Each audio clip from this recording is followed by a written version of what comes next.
This is your dose of daily market wisdom with master trader Nick Santiago. Starting from humble beginnings, Nick has been beating the markets for over 2 decades. He shares with you his take on the profitable trades that will have you moving towards financial freedom in no time at all. To see an in-depth review of his track record and much more, go to inthemoneystocks.com. Welcome. This is your daily dose of daily market wisdom with master trader Nick Santiago. I'm Kerry, Lutz. Today is 4/4/22, show number 378. Sorry we took the break. I was in Las Vegas for a couple days and couldn't get to a microphone. But Nick, hey, Elon Musk buying nearly 10% of Twitter, and the media's response is, oh, well, it's good for Twitter. At least it's good for their finances. I mean, they're like deliberately misreading the whole thing. When I saw that this morning, I did a cartwheel. I couldn't believe my eyes. I thought it was the greatest thing ever. The stock is up 25% today, so it is good for shareholders, and I think shareholders love it. But I'm not so sure the Twitter insiders or the Twitter management team loves it. So I know, Elon Musk is very vocal and outspoken. And now he may even have somebody sit on the board very soon. So I think it's really disruptive to their overall plan. And I just chuckled at it. I loved it. But it's great for the stock. The stock is trading at up 25%, nearly at $49.50 a share right now. Okay. And I mean, the guy is like had it in for them. He's been talking about their censorship, big tech censorship. So what's next? Google and Facebook? Will he be taking positions there as well? Oh, I would love to see it. But I don't know if he would. I think, Twitter being a stock that's, was just trading at around, the mid 30s. This was just ripe. It was just prime for him to go in there and do that. When you look at a stock like Google, so many shares outstanding and it trades at, $2,800 or, he could go in there and disrupt Facebook right now. I don't see why he can't. This might be the perfect time to do it and, start to right that ship. But, these companies with the censorship, it's just become almost disgraceful, honestly. I just got out of a Facebook trade myself. I bought it around the low 200s and I just dumped it. But overall, I have to say, it makes you not want to own these companies. So maybe he could put these companies back to, where they become a little bit respectable again. But, the censorship and all of this stuff and, it just becomes too much, what Twitter did with the Hunter Biden laptop and stuff. People are turned off by these companies. That's why these stocks are so low. Yeah. Yeah, definitely. Everybody is fed up with them. And, hey, sick of it myself. I've been the victim of it as well, and I've it's led to me not talking about certain things because I know that I'm just going to get slammed by them and eventually kicked off the platform, right? Yeah, that's what happens. If you don't get kicked off, you may get throttled and you may not get the viewership. They have so many ways of controlling everything that people see right now, and people are just, I shouldn't say people, but the people out there that know what's going on, or these podcasters that have great podcasts and all of a sudden they get censored or kicked off, they've had enough. And when I go to a site and I want to see somebody and next thing I know, he's been removed, I'm kind of removing myself from that company. And I think more people are starting to do that. For good reason too, man, for good reason. So this is welcome. It's a wake-up call. I think it's in response to what Twitter did to the Babylon Bee for talking about a certain government official who's a tranny and basically saying he's the man of the year. And we'll leave it at that. I think this is retribution. And wouldn't you love to be a fly on the wall of Twitter's boardroom? Oh boy, I got to tell you, it must be something this morning. If they didn't know it was coming and they just found out this morning, I think they're going to have some emergency Zoom meetings.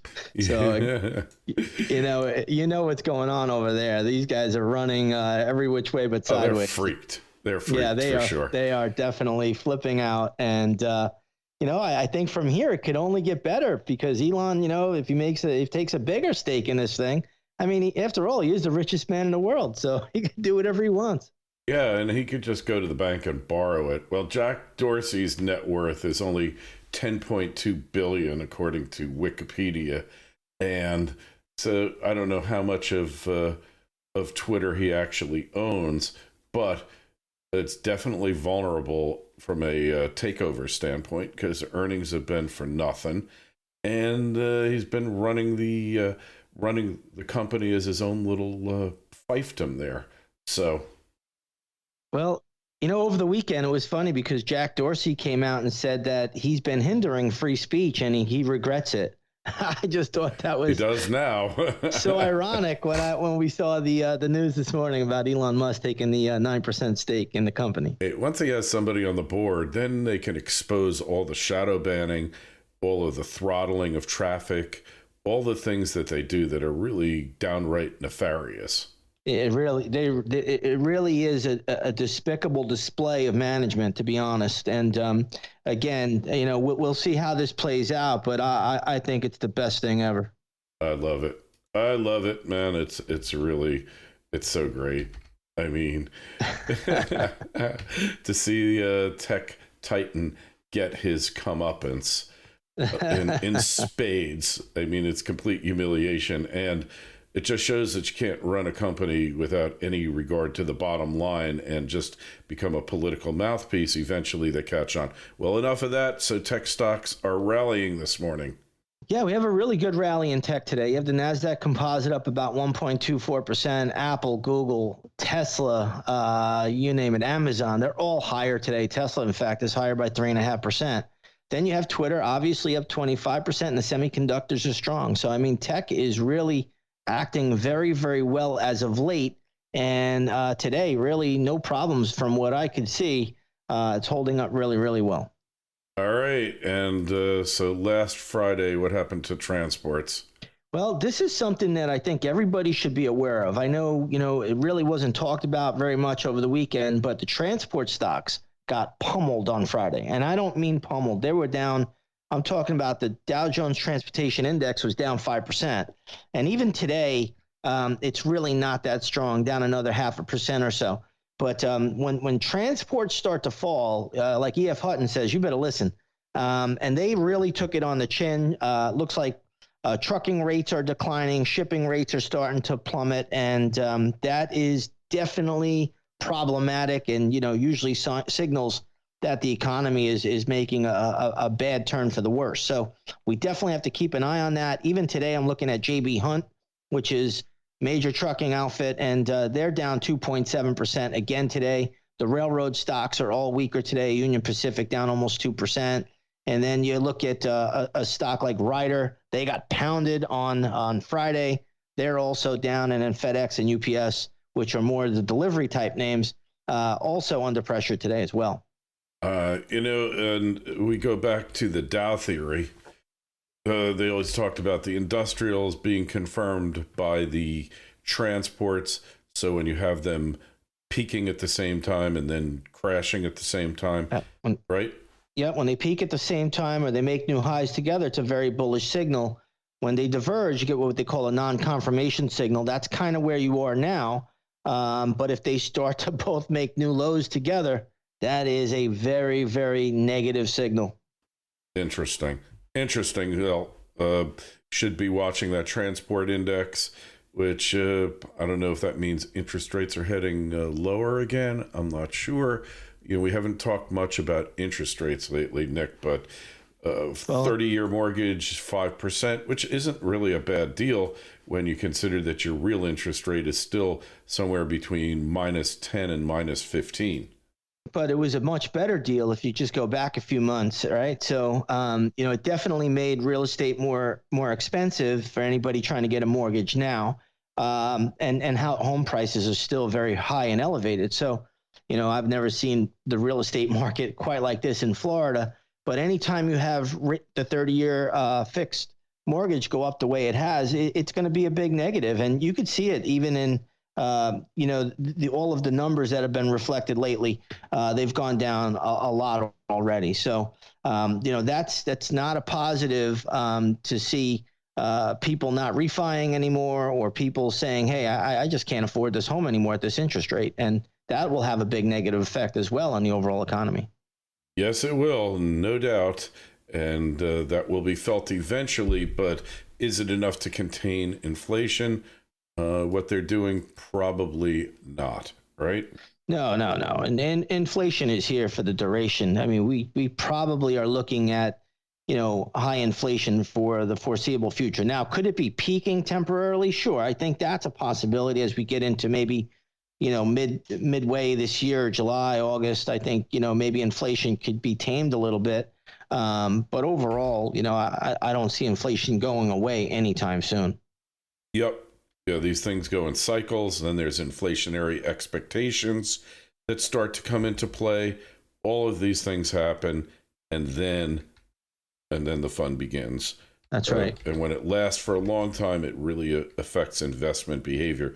Speaking of which, gold been trading sideways for the past few weeks. Yeah. What do you see here? Well, as we said before, as long as that war goes on in Russia and Ukraine, I really don't see gold going down much. In fact, it can only go higher. Right now, it's just been treading water for about 3 weeks now. It did put a little bit of a peak in early March. And again, from that time forward, it really hasn't declined very much. So if there's a resolution, I believe, as I've said before, in Russia and Ukraine, I do think gold is in for a bit of a pullback, maybe even a little bit more than that. But as long as this war goes on, and if it escalates, obviously it's the ultimate fear trade. It'll go right back up and make new highs. So it's kind of tied to the war, and I think that's what it's telling us. And I think we saw that the way gold acted before and right as the war began, and nothing has really changed from there. Yeah, well, I'm curious to see where it's going to head, but obviously the war has had some influence in it. But don't forget, it was trending higher already before the war. Yeah, that's a fair point, and it was. But the market always knows ahead of time what's coming. So in my opinion, gold was sniffing this war out for us, and we just didn't realize it. And gold is such a good precursor for events, and tracking it for all these years and watching these patterns. It's kind of remarkable sometimes that, gold was trickling higher before the war even began. And sure enough, it had a big, major rally in February into early March, and it's still holding up very well, basically consolidating underneath the 1950 level right now. Hey, and talking about war, I just want to point out that before World War I, basically the world was convinced that peace was inevitable, that there would never be major wars again. And look how wrong they could be. Within like a few short years, the world was at war. And that's what you got to be aware of here. And gold, I guess, is kind of saying that. And maybe Bitcoin as well, Nick. Yeah, maybe Bitcoin as well. I mean, I wouldn't rule anything out. And as I've said to my members, I said, as long as this war continues, the worse off everybody is. This is not something that you want to see continuing, because that can only lead to escalation. And the reason why the market's able to rally right now is because the war is contained in Russia and Ukraine. The minute it steps into a NATO nation or elsewhere, it's going to be a much bigger event, and it's going to be a big negative for the markets. Yeah, I agree. All right. Well, that's it for today. Make sure you go over to Nick's site, inthemoneystocks.com. See how Nick has been beating the averages for nearly 3 decades now. And while you're at it, take a look at the Twitter feeds at ITMS, at Nick Santiago01, at Kerry Lutz. Your emails are always welcome, KL@KerryLutz.com. Nick, we will catch up with you on Wednesday. Sounds good, Kerry. Welcome. This is your daily dose of daily market wisdom with master trader Nick Santiago. I'm Kerry Lutz. Today is 4/8/2022. Well, markets are rebounding a little bit today, Nick. Yeah, we got a nice little rebound in the Dow Jones. You also have the S&P, which was negative earlier, turned up. The only index that is down today is the Nasdaq Composite, but that's well off of its lows. So, you know what we say on Fridays, Kerry? Somehow, some way, the markets always find a way to turn green, and they are positive today. So we'll see how this Friday ends, but so far, so good for the major indexes. All right. Well, so far so good. So we wanted to go a little more in depth than we do in our daily market wisdom podcast. And first thing I want to talk to you about is their article in Zero Hedge today, and some quant has basically said that the interest rates, they can't go over 1% on the Fed funds rate, or everything is going to come crashing down.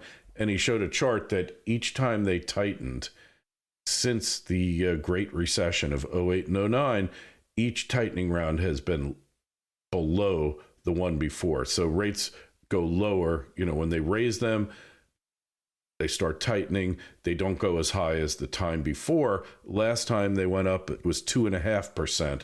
So this time the quant is calling for 1%. Yeah, no, he might be onto something there. I'm not sure if it's going to be 1% that does it. What I would say, though, is the scenarios are a little bit different this time. Right now, we have very, very weak markets in Europe. And I don't mean the stock market per se, but when you look at the European currency, it's at 108 right now. The trend is down. So as that starts to break down, what happens a lot of times, you'll get capital flows or money running back into the U.S. Recently, the dollar has been making a new high on the chart, not a all-time high, but it has been very, very strong. So it's hard to say if 1% will do the trick. But historically speaking, he's absolutely correct. Every time yields go too high, the market, will break down. How high can they go this time around? It's anybody's guess. Overall, what people have to remember is the Fed funds rate it should really follow the 2-year Treasury note. And if it does that, I don't even think you need a Federal Reserve. And a lot of traders in my business, and many I've spoken with, have said the same thing. So that's really interesting that he points out, 1% will do the trick. I mean, right now, when you look at the 2-year yield, that's at 2.5%. It's basically right in line almost with the 10-year, which is at around 2.7%. So we are definitely looking at a market that, generally speaking, is almost always looking for quantitative easing, money printing, some form of that. But a lot of times markets themselves, stock markets, can rally up because money has nowhere else to go. And if it comes into the U.S. thinking that's the safe haven, it may be able to survive a higher interest rate. Yeah, exactly. Exactly the case. And like you said, the euro's in bad shape. When we look at the dollar is, like you said, going to new highs. It hit 100 today on the Dixie. And that is a very significant milestone, if you will, a very significant number psychologically, if nothing else. It is. It is a very psychological number. And in all fairness, the dollar is into resistance now because you're basically going back to the 2020 highs. So, we'll have to see how the dollar performs going forward. But honestly, when I look at the euro chart, it looks horrible. Now, it gets oversold and then it bounces. And this is a rare event because the dollar has been so strong, but we see gold holding up so well. We see oil coming off the highs, but still, well above $90 a barrel. We see other commodities like copper. They're maybe off the highs a little bit, but they're still around the high levels.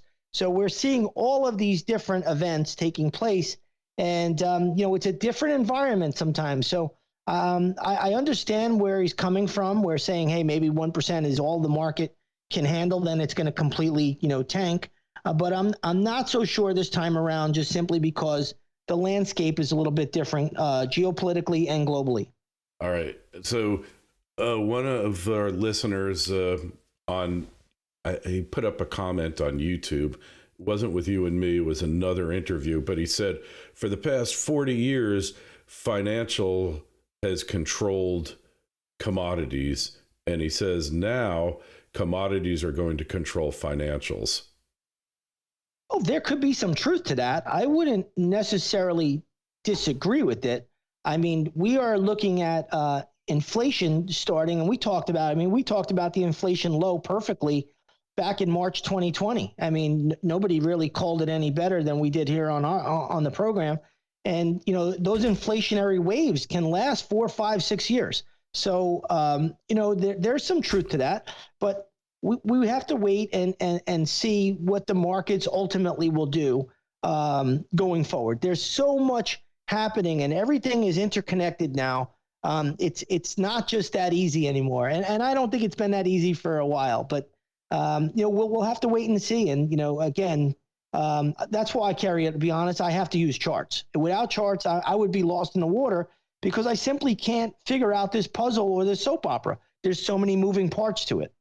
Yes, and definitely proves the need for charts because you can't believe anything that's coming out of the media. I don't know if you caught this one snippet, but there was some media get together at a college, and a freshman goes up there, and Brian Stelter, and I can't make my voice go that high or I do an impersonation, he asks him, you say that Fox News is so bad, but isn't CNN right up there with them? What about the fake Russia probe?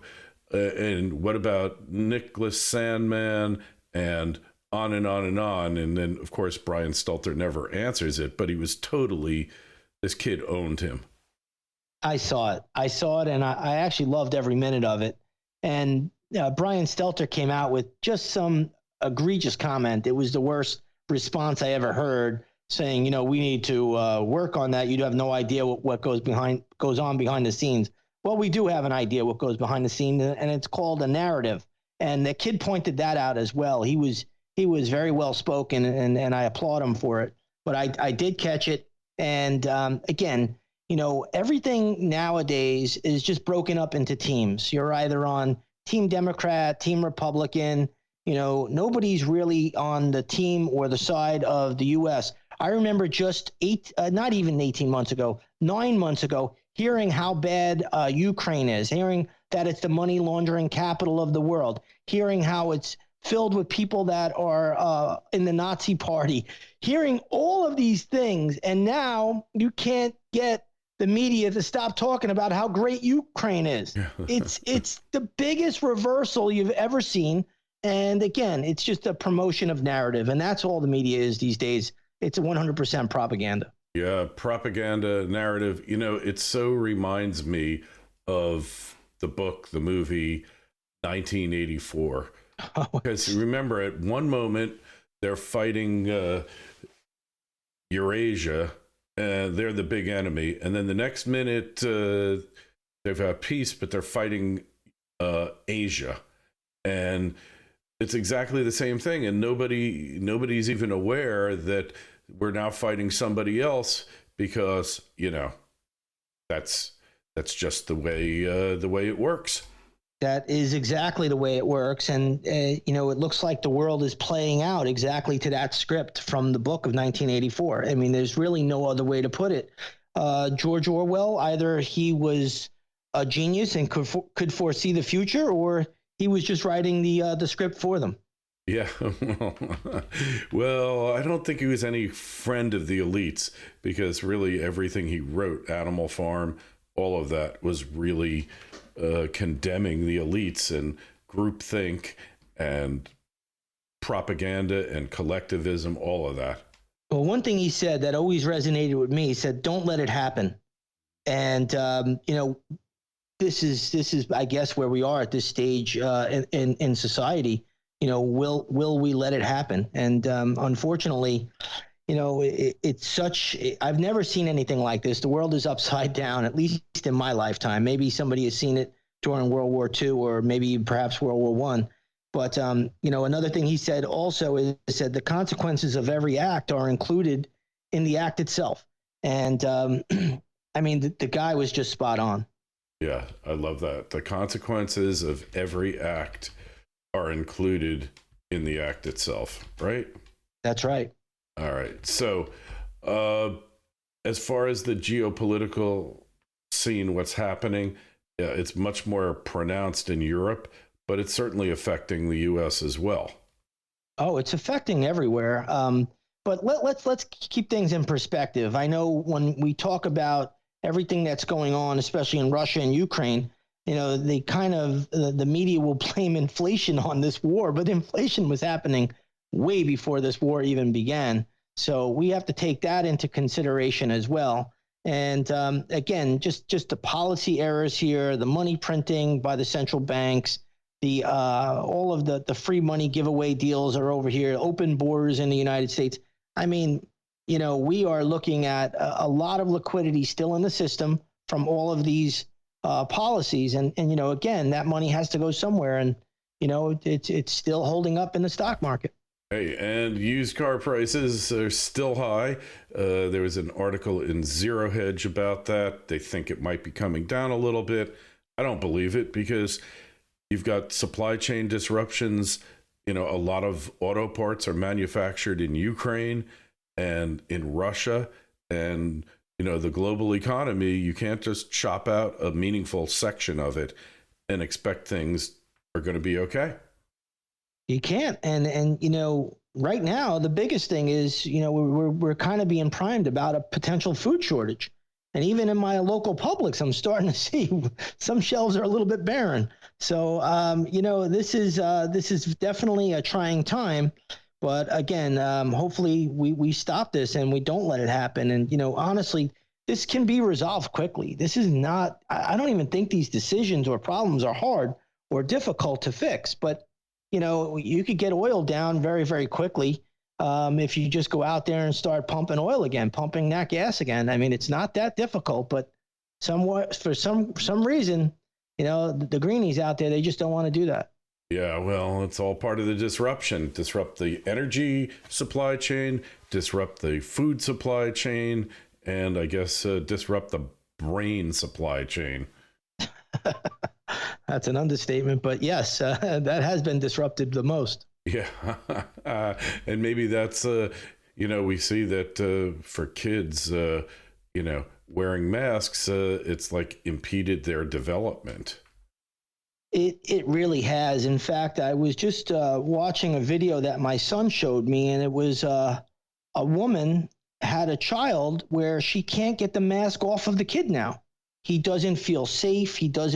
He's almost programmed to wear his mask. And, again, a lot of this that we're looking at is unprecedented. We've never seen anything like this, at least in my lifetime. But, these kids have been programmed. The first 5, 7, 8 years of a child's life is very influential what he's going to see. He's almost like he's hypnotically programmed. And again, just a horrible, horrible thing to see these kids with masks on, if you ask me.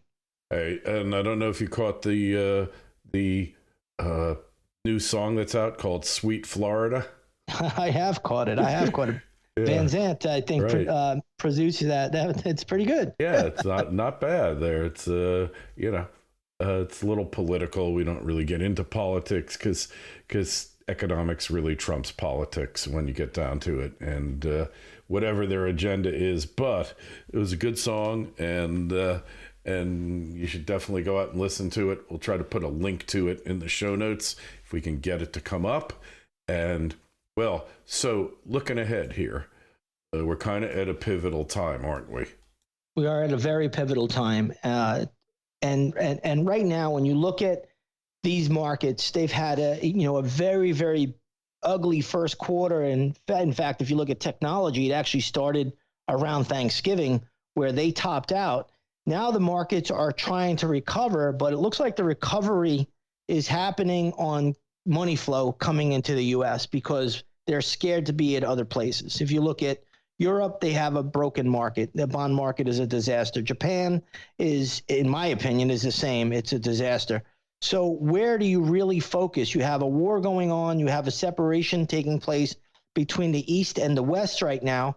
I mean, if you want harmony in the world, you have to trade with each other. If you don't trade with each other, then you're going to have discord. And that's what we're looking at right now. We're looking at a real problem going on around the world. It's turning into East versus West. It's always sides. Everybody's always picking teams to be on. And the world just can't operate like that.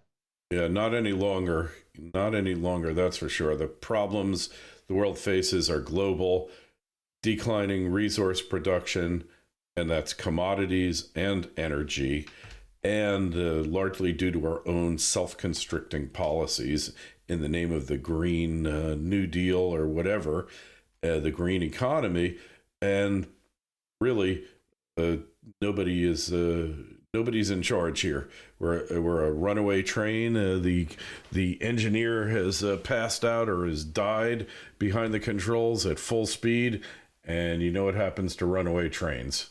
Yeah, well, they fall off the track.